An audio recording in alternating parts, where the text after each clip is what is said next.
পুরনো প্লাস্টিককে আবারও নতুন করে কাজে লাগানোর পদ্ধতি শেখানো হচ্ছে স্কুলের কর্মশিক্ষায়। এমনই উদ্যোগ গ্রহণ করতে দেখা গেল নামখানার একটি স্কুলে। নামখানা ব্লকের নারায়ণপুর লক্ষ্মীনারায়ণ মাধ্যমিক বিদ্যালয়ে কর্মশিক্ষায় প্লাস্টিককে কিভাবে নতুন করে আবারও ব্যবহার করা হয় তারই পদ্ধতি শেখানো হচ্ছে ছাত্রছাত্রীদের। স্কুলের কর্মশিক্ষার শিক্ষক ইন্দ্রনীল জানার উদ্যোগে এই পদ্ধতি শেখানো হচ্ছে। বর্তমান সময়ে পরিবেশ দূষণের মূল একটি কারণ হলো প্লাস্টিকের ব্যবহারের ফলে ব্যাপক হারে হচ্ছে পরিবেশ দূষণ। প্লাস্টিক কেটে গাছ লাগিয়েছি। আমি প্লাস্টিক ব্যবহার করে যেখানে সেখানে ফেলে দিই, যাতে প্লাস্টিক দূষণ ঘটে। চারিদিকে গাছ কাটার ফলে গাছের যেমন বিস্তার কমছে, সেই কারণে আমরা প্লাস্টিকের গাছ লাগিয়েছি, যাতে প্লাস্টিক যেখানে সেখানে না ফেলে আমরা তার পুনর্ব্যবহার করতে পারি। প্লাস্টিক কেটে আমরা গাছ তৈরি করেছি। প্লাস্টিক বাড়িতে পড়ে থাকলে অনেক নষ্ট হয়, মাটির উর্বরতা কমিয়ে দেয়, তাই আমরা প্লাস্টিককে পুনর্ব্যবহার করে তাতে প্লাস্টিক কেটে গাছ লাগালাম। এই প্লাস্টিক অনেক দূষণ ঘটায় পরিবেশে, একে বর্জন করার জন্য আমরা গাছ লাগিয়েছি। যে সমস্ত প্লাস্টিক পরিবেশকে দূষিত করছে সেই প্লাস্টিকগুলিকে আবারও নতুন করে কাজে লাগানোর পদ্ধতি শেখানো হচ্ছে স্কুলে।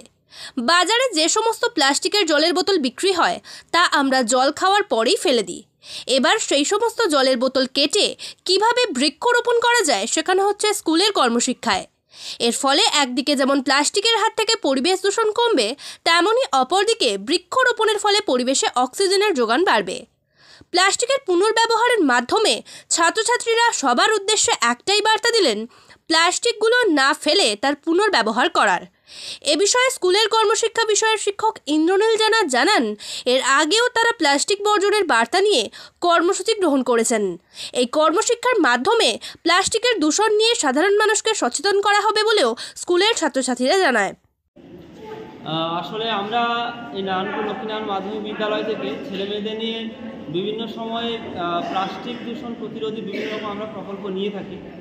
তেমনই এবারেও একটা প্রকল্প নেওয়া হয়েছে যে এই যে বোতলগুলো, প্লাস্টিক বোতলগুলো আমরা যেগুলো যত্র ফেলে দিই, এবারে আমরা সেগুলো না ফেলে সেগুলোকে আমরা পুনর্ব্যবহার করার চেষ্টা করছি। যে সেগুলোর মাধ্যমে সেটা হচ্ছে টব আকারে উপস্থাপন করে আমরা তার মধ্যে সবুজায়ন ঘটানোর চেষ্টা করছি। এতে হচ্ছে ছেলেমেয়েদের এক মানসিক বিকাশ যেমন বৃদ্ধি করছে, তেমন হচ্ছে তারা সামাজিক সচেতনতামূলক বার্তার মাধ্যমে ওরা সবার সামনে এই উপস্থাপন করার চেষ্টা করছে যে ওরাও এই চাইতে সমাজ থেকে প্লাস্টিকগুলো দূর হোক।